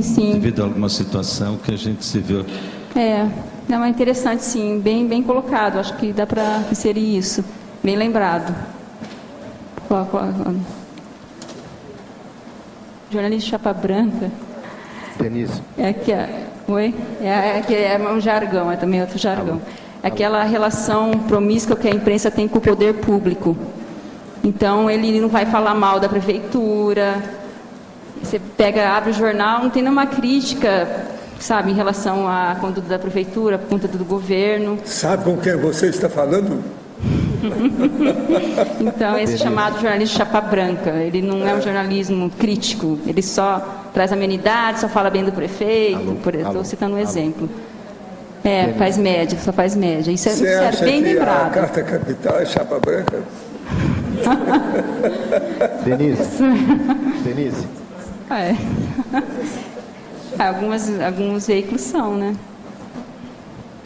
Denise. Oi, Denise. Renzo aqui. Só comentar que a gente está voltando aí com as publicações agora da Glocal, que não tinham, né? E uma delas é sobre educação midiática. Então, aquele trabalho que estava incipiente, depois eu vou te reapresentar para ver se a gente consegue somar mais um pouco, né? A Cassandra mandou um cartão de Natal dizendo que qualquer dia ela está aqui. Que ótimo. Tá certo? Que ótimo. Obrigado. Mas é isso. Vamos esperar então agora, mas quanto que são os dela? Aqui, ó. Ela falou que é muito, isso aqui é muito. De modo que esperamos isso aí. Você precisa de vir dar umas aulas aí mais sobre jornalismo. Que atualmente nós temos muitos jornalistas aqui, né? Tem chegado bastante, né, agora. Eles ampliaram, não foi? Então precisa dar um jeito nisso. Você, como a decana, aguenta firme. É a sua posição, não tem saída. Os nossos comerciais, por favor. Obrigada. As pontuações da tertúlia de hoje foram 122 assinaturas no livro de presença, 18 perguntas presenciais, 25 perguntas respondidas online, 63 votos presenciais, 24 votos online. Hoje temos 2 recados. Geraldo, Energometria, a CIP, Mariana, Imersão Laboratorial CAEC. E antes, Eliana vai falar sobre os amigos da enciclopédia. Boa tarde. Pessoal, a gente quer explicar uma coisa hoje para vocês. Todo mês nós temos um número expressivo de assinaturas de adesões que vencem dos amigos da enciclopédia. Então vocês recebem na casa de vocês por e-mail um lembrete carinhoso, gentil, convidando vocês a renovarem. E isso é fundamental, porque o programa ele tem se mantido hoje com mais de 450 assinaturas, mas todo mês a gente corre o risco de ter uma queda, uma perda bem importante. Então, dentro do possível, que vocês puderem priorizar isso, renovem a sua assinatura, de preferência no mesmo mês em que ela venceu. E quem não é amigo, fica o convite para se tornar um amigo da enciclopédia. É só ligar para o 45 35 25 26 52 ou quem está aqui, ir diretamente na recepção do CAEC. Obrigada. Boa tarde a todos. Em nome da CIP, estou aqui para convidá-los a participar do curso Energometria. Você já identificou o seu perfil parapsíquico? É um curso sem pré-requisito, administrado pelo professor Mário Oliveira. Principais tópicos: força presencial, parapsiquismo no cotidiano, atos antiparapsiquismo, sensibilidade parapsíquica.